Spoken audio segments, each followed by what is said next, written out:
Welcome back, Yellow Jackets, for another segment of Inside the Hive. I'm Brian Mircovich, and let's take a look at the men's and women's indoor track and field. Early in December, Defiance had a quad meet at Trine, resulting in a fourth-place finish with 85.5 points. Defiance had plenty of time to correct any mistakes and move towards the Northwest Ohio Invitational in Findlay, Ohio, on the 20th at 6 p.m. I had a chance to catch up with Coach Harpence and ask him about the upcoming event. Coach, you were ranked in the HCAC preseason polls. How do you feel about your men being ranked third? I think we're a little undervalued. We came up 2011 where we finished second in the championships. We return the core of that group, and we have an outstanding freshman class. So I think we're going to have a chance to be contenders this year, and now it's just a matter of proving it out on the track. And the women's are ranked fourth. How do they feel about that? My guess is the women probably don't like that.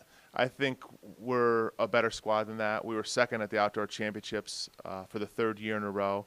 We lost some good athletes, but again, like the men, we bring back the core of that squad, and our freshmen, I think, are going to provide some big contributions as well.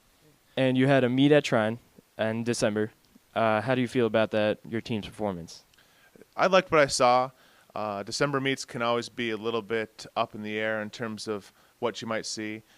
We had particularly strong performances in the pole vault and the shot put, a number of PRs, which is really outstanding for the first meet of the year.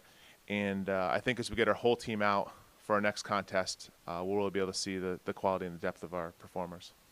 Moving forward to the Invitational this weekend, how do you prepare your team for the meet?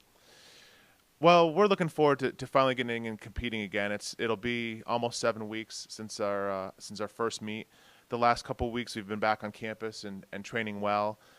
We've been fortunate to have some pretty warm weather, so we've been able to get outside on the outdoor track, which is always nice for this time of year. But I'm looking forward to seeing our team back in competition again. Training and competing are two very different things, and we do have some very outstanding performers. And I want to see where everybody's at, particularly with the freshmen who haven't had a chance to compete yet, to see how they perform relative to their prior performances in high school, and to see our upperclassmen. What do you feel are your strengths for the Invitational? Well, I think as a team this year, on the guys' side, our depth is going to be our biggest strength. This is the most complete team that we've had since I've been here. We're particularly strong in the throws this year, which for the last couple of years has been a weakness of ours. And the first meet really showed that group is ready to perform. But each of our event areas, our sprinters, our hurdlers, our jumpers, our distance group, and our throwers, I think are going to provide really big contributions this year. On the women's side, we're a little bit more of I'd say a front-running team. I think we probably have more athletes on the women's side than the men's that have a chance to be conference contenders, to win individual titles, to really excel at All Ohio and other championship meets. And so I think the women's side, we're going to see some bigger performances and hopefully some really solid relay runs. Okay. And you have a few seniors on your men's and women's teams. What do they mean to your team, and how do they affect them with their leadership? It's great having seniors that have been around. On the women's side, as I mentioned, we've been runners-up 3 years in a row at the outdoor championship. I know that group is really anxious to have a chance to win a conference title. Two of our seniors, Marlia Rolander and Courtney Swab, have both been individual conference champs. Ellen Striefler has coming off a third-place finish at the HCAC Cross Country Championships, which is the best finish we've ever had at Defiance. So I think they'll provide some real punch and quality leadership and experience for the women's side. On the guys' side, I know they're really hungry to contend for a conference title. The guys we have in a variety of different event areas, Justin Perkins, Aaron Fraley, Josh Beaverson, Jordan Weber, those are guys that cover a lot of different event groups. And last year, finishing second at the indoor championships, I think really proved that we are a quality team. And I think it gives everybody motivation and hope that we can really be in the conference title this year, particularly with the improvements we've made and the newcomers we have to the squad. Absolutely.